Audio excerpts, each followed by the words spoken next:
hot in this car. My God. All right, kiddos, I'm going to tell a story. I'm going to tell a really awful story. In the last video, I talked about the Trans Am, how I had it repainted and sold it to a guy in Florida, sight unseen.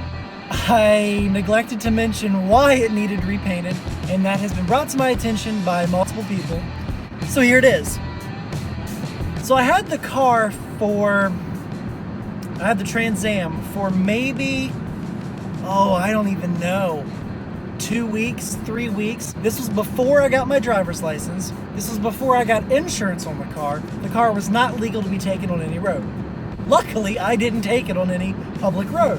Where I lived, it was a curved driveway, and there were a couple of places that people lived on this driveway.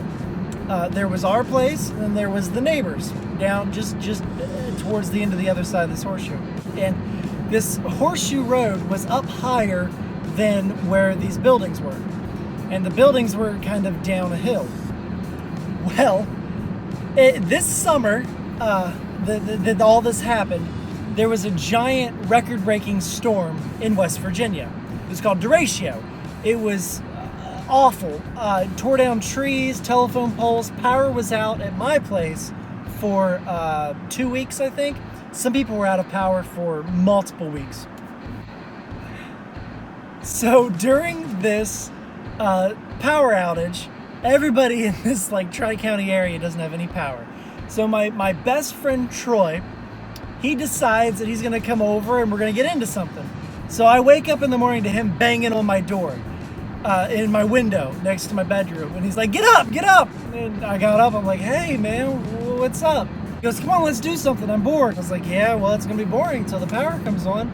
We had a couple of golf carts on this property, and him and I would get in the golf carts and we'd not play bumper cars, we'd kind of race each other around, try to drift around the turn and stuff, and just try to keep up with one another. Well, I had this idea. I said, hey, why don't we do this in the cars?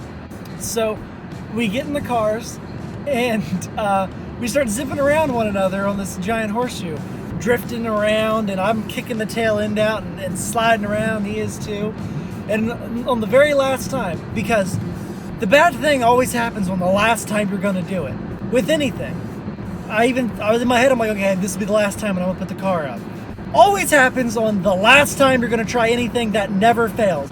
Murphy's Law. If something can happen, it will happen at the most inopportune time. So on this last time going around, I slammed into this slide. And I'm sure it looks badass. There's a rooster tail of gravel going in behind me. I'm sliding around. Then I get over to the end of the turn, and I slide to one side of the road, I slide to the other, and then the ass end flips around, and now I'm going backwards, and I'm trying to stop, and I hit the grass, and the grass is still so wet from all the rain that the car is now sliding so slowly. I'm facing the opposite direction that I was. I'm sliding down this hill, and the neighbor's porch is getting closer and closer to my rear quarter panel. I'm just thinking, stop. I'm putting it in drive, trying to get out of this. I'm trying to power, trying to get up, but the mud is just too much. I'm getting closer and closer to this porch, and it's in slow motion. I look up, and Troy's already he's parked, and he's getting out of his car. And I'm sliding, and then just I slide right into the neighbor's porch. Now, the porch slid into my neighbor's living room. It punched a hole through a window, and then it punched a hole through the wall next to the door. But I don't care about that right now. All I care about is my car. I look out, and my door is really the only thing that's damaged. I hit kind of on the corner of this porch, so the front end was fine, the rear end was fine, a little scratch on it, nothing too bad. But I look out at my door, and it's all dent in, and I look up at Troy, he's at the top of the hill, and I go, my door! And he's just like, Troy's like, oh shit. Like, he's basically thinking, I'm not even supposed to be here today. So I tell him, like, give me a push.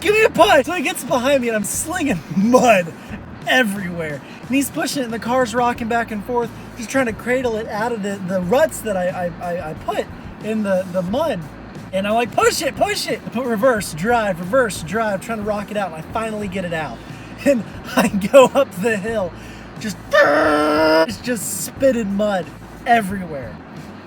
Everywhere. I just want to remind you, this was a 1982 Trans Am. It was black with the gold stripe kit at the bottom. It had a small bird on the top of the hood.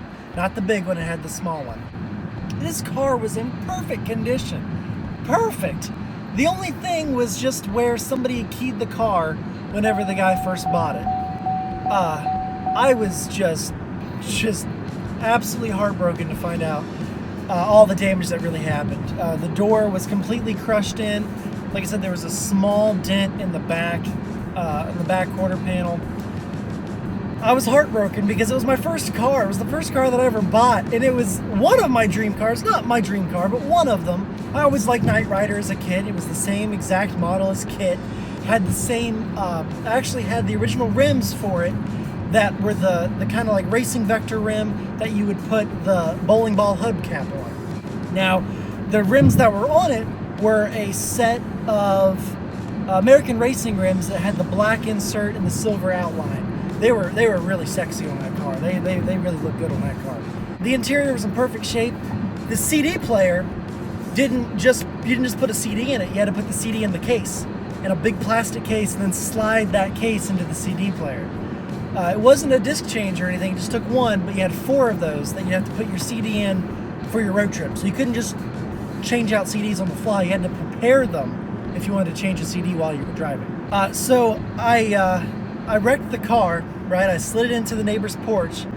Whenever Troy and I get it out, I park it up by our house. And my mom's not home. The neighbor's not home. Nobody on our street is home. I have the brilliant idea to take the car and park it off to the side where I normally park it. And I threw the car cover on it, thinking, if nobody sees it, I'll think of something to get out of this. I'll think of what I'm going to do. Well, my mom comes home, and I go outside to meet her. And by the way, I'm like 17. Okay, I'm still a kid. My mom comes home, and she says, "Why is the cover on the car?" And I laughed nervously. Troy was long gone. Troy had went home. So she says, "Why is the cover on the car, Nathan?" I just laughed. She goes, "What did you do?" Nathan, God damn it, what did you do? I just kind of looked over at the neighbor's house, and my mom goes, "Oh shit, Nathan!" God damn it! Oh, she's pissed. She's so pissed. She goes, "How are you gonna pay for that?" Well, I knew you shouldn't have got that car. Well, I'm like, I'll tell her. I'll tell her when she gets home. I'll tell her what happened. So I wait for another 3 or 4 hours for my neighbor to get home to let them know that I made a new parking spot out of their living room. So the neighbor finally comes home, and I think she had her boyfriend in the car with them. They were gone somewhere.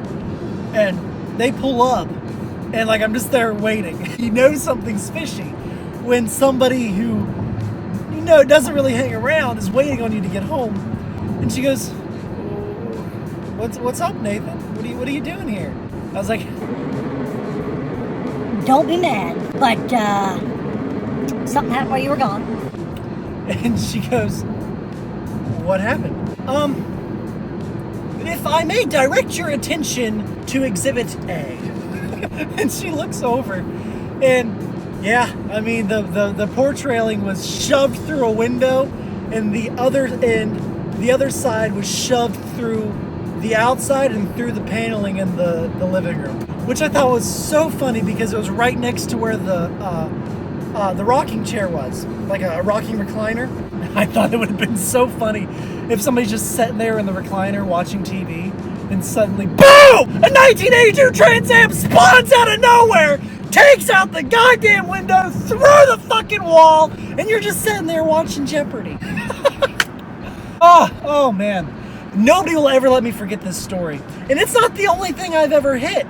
I'm pretty sure for a month or two, my family kept calling me by the nickname Crash. But it's not the only thing I've ever hit. And while we're talking about this, at some point I'm going to tell the story of my cousin Nikki and the ladybug incident that happened in her car.